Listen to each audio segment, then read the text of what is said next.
రెండవ అధ్యాయము 5వ వచనాన్ని చదువుకుందాం. ఆయన తల్లి పరిచారకులను చూచి ఆయన మీతో చెప్పునది చేయుడనెను. చాలండి, చిన్న ప్రార్థన చేసుకుందాం. ఆత్మ తండ్రి నాతో మాట్లాడండి. పరిశుద్ధాత్మ తండ్రి వినుచున్న వారితో మాట్లాడము. ఆత్మయ్య యేసునామమున వేడుకుంటున్నాను పరమ తండ్రి, ఆమేన్. ప్రభునందు ప్రియులారా, చదవబడినటువంటి వాక్య భాగాన్ని మనము గమనించినట్లయితే ఆయన మీతో చెప్పునది చేయుడి అనే ఒక మాట బైబిల్ మిషన్ బిడలైన మనందరము సుపరిచితులమే. దైవజనుడు కలవరనాథుని ప్రియస్తుతుడు ఫాదర్ దేవదాసయ్య గారు బైబిల్ మిషన్ బిడలైన మనందరికీ అదొక మూలవాక్యముగా ఇచ్చిన వారై ఉన్నారు. అందుకని ఆ మాటను చాలామంది చర్చెస్లో కూడా, వేదిక మీద కూడా ఆ మాట వ్రాస్తూ ఉంటారు. ఆయన మీతో చెప్పినది చేయుడి. ప్రియ, ఆ సందర్భం మీకు గుర్తుకు చేయను, కానీ ఆ మాటను మాత్రమే మనం జ్ఞాపకం చేసుకుందాం. ఆయన మీతో చెప్పినది చేయుడు అనగా, దేవుడు మనకి ఏమైతే చెప్పాడో అది మనము చెయ్యవలసిన వారమై ఉన్నాము. అక్కడ పరిచారకులను చూసి అదే చెప్పింది. ప్రభువు మీకు ఏం చెప్పాడో అదే మీరు చెయ్యండి అని చెప్పింది. ప్రభు ఏం చెబుతూ ఉన్నారు అని ఆలోచన చేసినట్లయితే మత్తయి సువార్త 7వ అధ్యాయము 21వ వచనాన్ని ఒక్క మారు చదువుకుందాం. ప్రభువా ప్రభువా అని నన్ను పిలుచువాడు ప్రతివాడు పరలోక రాజ్యములో ప్రవేశింపుడు గాని పరలోకమందున నా తండ్రి చిత్త ప్రకారము చేయువాడే ప్రవేశించును. ప్రభునందు ప్రియులారా, ఇక్కడ కూడి వచ్చిన దైవ జనాంగమా, మనమందరము పరలోకం వెళ్ళాలనే ఒక ఆశ మనకుందా లేదా? పరలోకం వెళ్ళాలి అనే ఆశతోటి నేను ప్రభు యొద్దకు వచ్చాను అన్న వారు చేతులు పైకెత్తండి. ఇలా కురసకెత్తుతున్నారేటమ్మా. దేవుడు మీ ఆశను తృప్తిపరచునుగాక, ఆమేన్. అయితే వెళ్ళాలంటే అది తేలికైన పని కాదు. ఆయన అంటున్నాడు, ప్రభువా ప్రభు అని పిలుచువాడు పరలోక రాజ్యం చేరడు కానీ ఎవరు చేరతారట? తండ్రి చిత్త ప్రకారము చేయువాడు మాత్రమే పరలోక రాజ్యం. అందుకే మరియమ్మ ఆయన మీతో చెప్పినది చేయుడి అని చెప్పిందన్నమాట. ఇప్పుడు మన తండ్రి చిత్త ప్రకారము చేయగలిగితే మనము పరలోక రాజ్యమునకు వెళ్ళుటకు అవకాశం ఉంటుంది. అదేంటండి సేవకుడా, మందిరానికి వస్తూ ఉన్నాం, బాప్తిస్వం పొందుకున్నాం, పాటలు పాడుతున్నాం, ప్రార్థన చేస్తూ ఉన్నాం, మరి వెళ్ళమా అంటే ఇవన్నీ కూడా అవసరమే.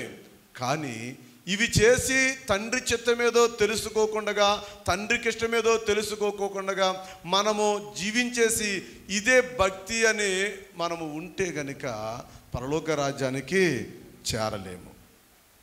అయితే ఇప్పుడు తండ్రి చిత్తము ఏమై ఉన్నది అని ఆలోచన చేస్తే మత్తయి సువార్త 5వ అధ్యాయము 44వ వచనములో ప్రభువారు చెబుతున్నటువంటి మాట, నేను మీతో చెప్పినదేమనగా మీరు పరలోకమందున్న మీ తండ్రికి కుమారులయుండునట్లు మీ శత్రువులను ప్రేమించుడి. దేవునికి మహిమ కలుగును గాక. ప్రభువారు చెబుతున్నారండి, పరలోకమందున్న మీ తండ్రికి మీరు కుమారులయుండునట్లు. పరలోకమందున్న తండ్రికి మనం కుమారులై ఉండాలంటే మనము చేయవలసిన పని ఒకటి ఉంది ఇక్కడ. ఏమా పని అంటే శత్రువులను ప్రేమించండి. చెప్పండి మాట. ఎవరు శత్రువులను ప్రేమించాలంటే మనమందరమును కూడా శత్రువులను ప్రేమించాలి. అయ్యో పాస్టర్ గారు మాకు శత్రువు లేరండి అని అనొచ్చు. శత్రువులంటే పాకిస్తాన్ నుంచి వచ్చే తీవ్రవాదులేమీ కాదు. మీకు మాట వస్తుంది, వాళ్ళతో మాట్లాడడం మానేస్తారు. అప్పటి వరకు మీరు స్నేహితులే, అప్పటి వరకు మీకు బంధువులే. మాట పట్టింపును బట్టి ఆ వ్యక్తులు మనకి ఏమవుతున్నారండి? చెప్పండి అమ్మా. అప్పుడుదా క్లాస్మేట్సే, కానీ వాడికి వీడికి పంతం వస్తే వాళ్ళిద్దరు ఏమవుతున్నారండి? చెప్పండి. అలాగే అన్న తమ్ముడే, కొంచెం ఒక అంగుళం భూమి అన్నకెళ్ళినా తమ్ముడికి వెళ్ళినా ఏమవుతున్నారండి అమ్మా? ఒక ఇత్తడి బింది అక్కకి ఎక్కి వెళితే మా అక్కే కదా లేదా మా చెల్లే కదా అని తగ్గుతున్నారా? ఏమవుతున్నారండి? శత్రువులు అవుతున్నారు. కొన్ని చర్చెస్లో చూస్తే ఇలా పబ్లిక్గా ఉన్నప్పుడు ఎవరైనా ఒక పాప అలా మధ్యలోంచి నడిచెళ్ళి ఎవరో కాలు వేలైన తొక్కింది అనుకోండి, వెంటనే అవతల వారి రియాక్షన్ ఎలా ఉంటుంది? అయ్యో ప్రసంగం జరుగుతుంది, దైవజనుడు ఉన్నాడు, ముఖ్యంగా దేవుడు ఉన్నాడు అన్న విషయం వచ్చి బుద్ధి లేదా, కళ్ళు కనబడతా లేదా, అలా తొక్కుకుంటూ వెళుతున్నాం. పక్కన తల్లి ఉంది, ఆమె రియాక్షన్ ఎలా ఉంటుంది? చిన్నపిల్ల తొక్కేస్తే నీ కాలు నలిగిపోయిందా, బుద్ధి లేదంటున్నావు, ఆ చిన్నపిల్లకి ఏం తెలుసు అంటది. వీళ్ళిద్దరూ బయటికి వెళ్ళాక ఏమవుతుంది? ఒకే విశ్వాసులు, కానీ బయటికి వెళ్ళాక ఏమవుతున్నారు? వీళ్ళు శత్రువు. రేపొద్దున వీళ్ళు మాట్లాడుకోరు. అవసరమైతే ప్రార్థన కూడా వాళ్ళు వచ్చే గుడికి నేను రాను, వాళ్ళ ఇంటికాడ ప్రార్థన అయితే నేను రాను అనబడేటువంటి స్థితికి వెళ్ళిపోతున్నారు విశ్వాసులు. ఇప్పుడు మీకు శత్రువులు ఉన్నారా లేరా చెప్పాలి. ఉంటే ఉన్నారు చెప్పండి, లేకపోతే లేదని చెప్పండి. నాకు తెలిసి 100కి 98 మందికి శత్రువులు ఉంటారు. ఏంటి? స్నేహితులు బట్టి కాదు. కొంతమందికి స్త్రీలకే భర్త శత్రువు, కొంతమంది భర్తలకే భార్యలు శత్రువు, కొంతమందికి పిల్లలకే తల్లిదండ్రులు శత్రువులు. అవునంటారా కాదంటారా? అలాగే కొంతమంది తల్లిదండ్రులకి పిల్లల శత్రువు, పిల్లలకి కొన్ని కుటుంబాల్లో మనం చూస్తూ ఉంటాం. అయితే దీనికి నేను ఎక్కువ వివరించను, కానీ ఇప్పుడు టోటల్గా చూస్తే మనందరికి ఎవరున్నారు? శత్రువులు ఉన్నారు. ఈ దినాన దేవుడు మీతో మాట్లాడుచున్నది, మీరు పరలోకమందున తండ్రికి మీరు కుమారులు అవుతేనే కానీ మనం ఎక్కడికి చేరలేం? పరలోక రాజ్యం చేరలేం. పాటలు పాడొచ్చు, కానుకలు వేయొచ్చు, మందిరానికి రావచ్చు, ఇవన్నీ చెయ్యాలి, కానీ వాటితో పాటు ఇది కూడా కలిగి ఉండాలి. ఏంటి అదేనంటే ఈ గుణం, ఈ లక్షణం కలిగి ఉండాలి. ఏంటి ఆ లక్షణం అంటే శత్రువులను ఏం చేయాలి? ప్రేమించాలి. ఎవరిని ప్రేమించాలి? ఎలా ప్రేమించాలండి అని అంటే మా బిడ్డను ప్రేమించినట్లుగా ప్రేమించాలా, లేక మా భర్తను ప్రేమించినట్లుగా, మా భార్యను ప్రేమించినట్లుగా ఎలా ప్రేమించాలి? మాట్లాడరు నాతోటి, లేదు నేను వాళ్ళతో మాట్లాడు, మరి ఎలా ప్రేమించాలి? ఆత్మీయ స్వస్థత. నీ ఆత్మలో స్వస్థత లేదు, ఎందుకంటే సహోదరుని ప్రేమించేటువంటి ఆ లక్షణము మనకు లేదు. ఆ లక్షణమే మన తండ్రి కలిగిన వాడై ఉన్నాడు. ఆయన బిడ్డలు అనిపించుకోవాలంటే మనం కూడా ఏం కలిగి ఉండాలి? ఆ లక్షణాన్ని మనం కలిగి ఉండాలి. ప్రియా దైవ జనాంగమ, ఇక్కడ 4 ఇచ్చాడు ప్రభువారు. ఎన్ని చెప్పాడైనా? 4 ఇచ్చాడు. అంతేకాకుండా ఇంకోటి యాడ్ చేసుకోవచ్చు. 35వ వచనం అదే అధ్యాయము లూకాసు వార్త. మీరైతే ఎట్టి వారిని గూర్చినను నిరాశ చేసుకొనక మీ శత్రువులను ప్రేమించండి. ఎవరికమ్మా? ఎవరికి మేలు చేయాలంట? ఎవరికండి మేలు చేయాలి? ఏం చేయాలంట? మేలు చేస్తున్నామా, కీడు చేస్తున్నామా? మీరు కీడు చేయకపోయినా పర్లేదు, మేలు చేయకపోయినా తటస్థంగానే ఉండండి. కీడు మాత్రము మేలు చేయకపోయినా పర్వాలేదు, కానీ ఏం చేయకూడదు? మనము కీడు తలపెట్టకండి. కీడు తలపెట్ట, మేలు చేయండి, అప్పు ఇవ్వండి. ఏమి ఇవ్వాలంట? ఎవరికే? అసలు పక్కనున్న స్నేహితుడికి అప్పు ఇవ్వాలంటే 10 సార్లు ఆలోచిస్తాం. ఇంకా శత్రువు అని తెలిసాక ఎవరు ఇస్తారండి అప్పు? అప్పిచ్చే లాజిక్ ఒకటి ఉంది, అప్పు ఇవ్వాలి. నేను కూడా నన్ను శత్రువుగా భావించే వరకు అప్పు ఇస్తాను నేను. ఏంటి దాని గురించి తర్వాత చెబుదాం. అంటే అప్పుయుడి, అప్పుడు మీ ఫలము గొప్పదయ్యుండును, మీరు సర్వోన్నతుని కుమారులయ్యుందురు. దేవునికి మహిమ కలుగును గాక. మీరు సర్వోన్నతుని దేవునికి కుమారులు, కుమార్తెలు ఎవరవుతారు? అమ్మా పాటలు పాడిన వారా? అమ్మా ప్రతిరోజు స్వస్థతల కోసం ప్రార్థన చేసుకునేవారా?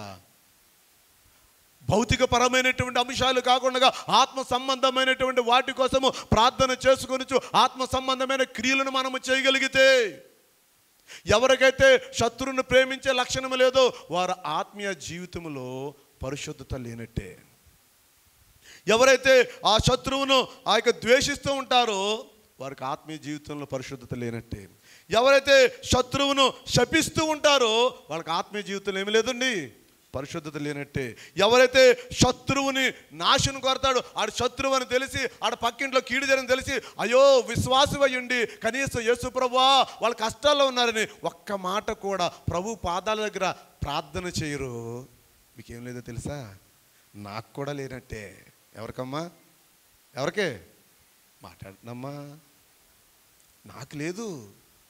నా పక్కింటోడికి బాలేదు, ప్రమాదం వచ్చిందని తెలిసి వాడు మాట్లాడడానికి తెలిసి కూడా అరే భలే జరిగింది అనుకోకుండా, యేసు ప్రభువా తన బిడ్డకు వ్యాధిగ్రస్తుడయ్యాడు, ప్రమాదం జరిగింది, స్వస్థపరచవయ్యా అని ఒక్క మాట అంటే పరమతండ్రి ఎంత పరవశించిపోతాడు. ఎందుకు తెలుసా?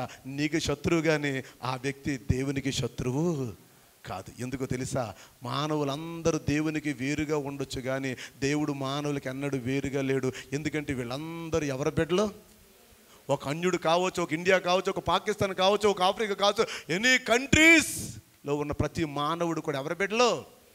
దేవుని బిడ్డలే. అందుచేత నీకు పంతం ఉండొచ్చేమో కానీ ఆయనకు పంతం ఉండదమ్మా. అంచేత మనమందరమును కూడా ప్రేమ, ప్రేమ, ఏ ప్రేమ? దేవుని ప్రేమ. ఏంటే దేవుని ప్రేమ? చెప్పాలి. ఈ ఆధ్యాత్మికమైన కోటాలు, ఏ కోటాలు?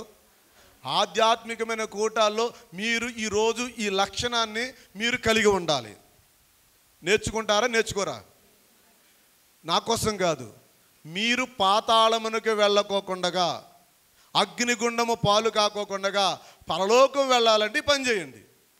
లేదండి నేను పరలోకం వెళ్ళకపోయినా పర్లేదు కానీ ఆడంతమే నేను చూడాలి, దాని అంతం నేను చూడాలి, ఆడు నాశనం అయిపోవాలి, నా బిడ్డ నాశనం అయిపోవాలని చెప్పిందండి పాస్టర్ గారు.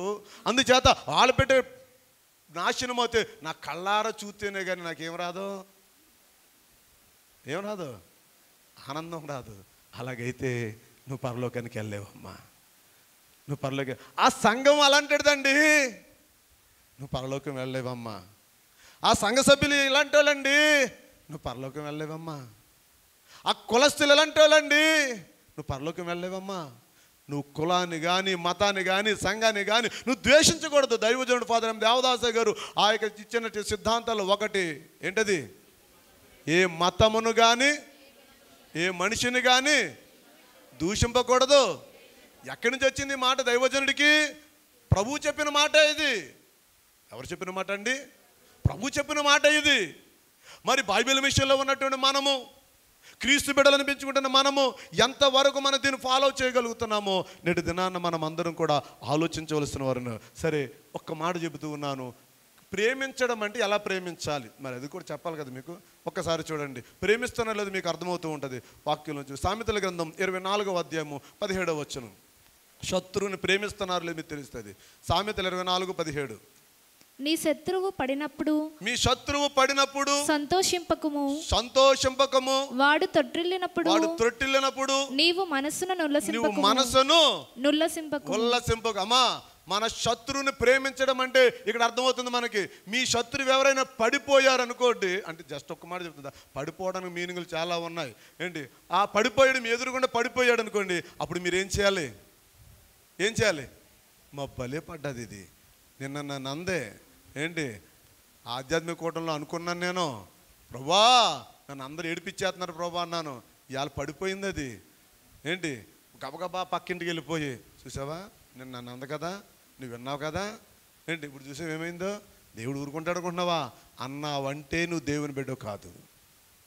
ఆ తలంపు ఎవరికైతే వచ్చిందో వాళ్ళు దేవుని కుమారులు కాదు, దేవుని బిడ్డలు కాదు. బోధకుడైనా సరే, ఎనీ డినామినేషన్ వారైనా సరే, 1,00,000 మంది సంఘం ఉన్నా సరే, 1,00,000 మంది సంఘం ఉన్న దైవజనుడు కానీ 1,00,000 మంది సంఘంలో విశ్వాసం అలాగే గొప్పలు కాదు. ఎవరైతే క్రీస్తు యేసు కలిగినటువంటి మనస్సు కలిగి ఉంటారోనండి వారేనండి. ఆ మనస్సు మనం కలిగి ఉండాలి. ఇక్కడ చెబుతున్నాడు జ్ఞాని ద్వారా దేవుడు అంటూ ఉన్నాడు, నీ శత్రువు పడినప్పుడు ఏం చేయకూడదంట? ఏం చేయకూడదండి? సంతోషింపక. చదవండి. వాడు తొట్టిల్లినప్పుడు నీవు మనస్సును కూడా ఏం చేయకూడదంట? కొంతమంది బహిరంగంగా సంతోషిస్తారు, కొంతమంది ఎక్కడ ఉల్లసిస్తారు? వాళ్ళ కూతురు ఎవరినో ప్రేమించిందంట,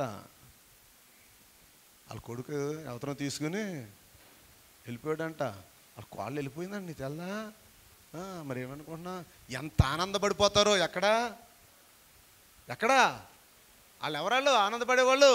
క్రైస్తవులమ్మా. చెప్పుకోవడానికి సిగ్గుగా ఉంది మాట. కొంతమంది సేవకులైతే చూసేవాడు నా మాట లేదు కాబట్టి అదే వాడికి తగిన శాస్తి జరిగింది. అయ్యో ప్రభా, ఆ బిడ్డ తెలుసు తెలియక ఏం చేశాడు, ఒకవేళ నిన్న అన్న మాటను బట్టి వ్యతిరేకించడం వాడికి అలా జరిగితే క్షమించి అని కాపాడనేవాడు నిజమైన దేవుని సేవకుడు. కానీ నన్ను అన్నాడు కాబట్టి ఇలా జరిగిందనే వాడు మాత్రము ఆ సేవకుడులో సాతాను తలంపు ఇంకా ఉన్నట్టే. am I right? చెప్పాలి, ఎస్ ఆర్ నో? ఈ దినాన్న మనము మనసులో కూడా సంతోషించకూడదు. శత్రువుని గురించి వాళ్ళు నీకు ఎంత నష్టమైనా కలిగించవచ్చు, మీ భార్యాభర్తల బంధాన్ని విడదీసి చేయొచ్చు, మీ బిడ్డల జీవితాన్ని పాడు చేయొచ్చు. కానీ వాళ్ళకి హాని జరిగితే మాత్రం మీరేం చేయాలో తెలుసా? ప్రార్థన చేయండి, లేదా మనసులో సంతోషించకండి. ఇది చేయగలిగితే మీరు ఎలాంటి వారు అవుతారు తెలుసా? క్రీస్తు యేసు మనసును కలిగిన వారు అవుతారు. ఇప్పుడు చెప్పండి, ఈ వాక్యాన్ని బట్టి, ఈ మాటను బట్టి ఇప్పుడు ఎంతమంది దేవుని ప్రేమ కలిగి ఉన్నారు? శత్రువు పడిపోతే సంతోషించనండి, మనసులో కూడా నేను ఉల్లాసించను అన్న వాళ్ళు ఎంతమంది ఉన్నారు ఇక్కడ?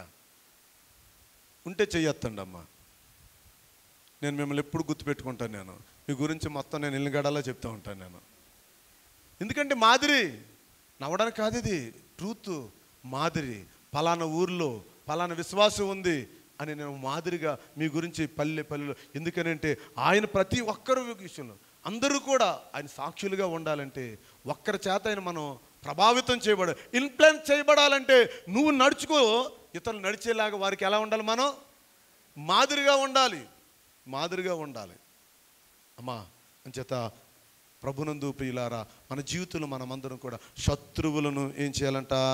ప్రేమించండి. మిమ్మల్ని ద్వేషించు వారికి ఏం చేయాలంట? మేలు చేయండి. మేలు చేస్తున్నామా లేదా? పేతురు రాసిన మొదటి పత్రిక 3వ అధ్యాయము 9వ వచనం. పేతురు రాసిన మొదటి పత్రిక 3వ అధ్యాయము 9వ వచనం.